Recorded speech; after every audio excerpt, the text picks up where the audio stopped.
صحیح بخاری میں روایت ہے، نبی کریم صلی اللہ علیہ وسلم نے فرمایا، دو نعمتیں ایسی ہیں کہ اکثر لوگ ان کی قدر نہیں کرتے، وہ صحت اور فارغ وقت ہے۔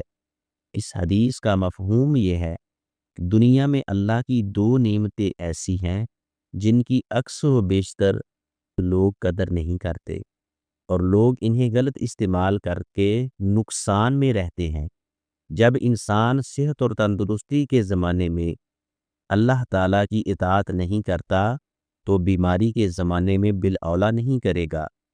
اسی طرح جب اس کے پاس فارغ وقت ہو تو وہ انہیں کسی اچھے عمل کے بغیر فضول کھیل کود، سوشل میڈیا، انٹرنیٹ اور فضول گپوں میں ہی گزار دے، تو اس سے بڑھ کر نقصان میں رہنے والا اور کوئی بندہ نہیں ہے۔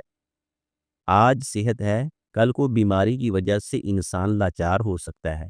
آج فارغ وقت ہے، کل کو کسی کام میں مصروف ہو سکتا ہے۔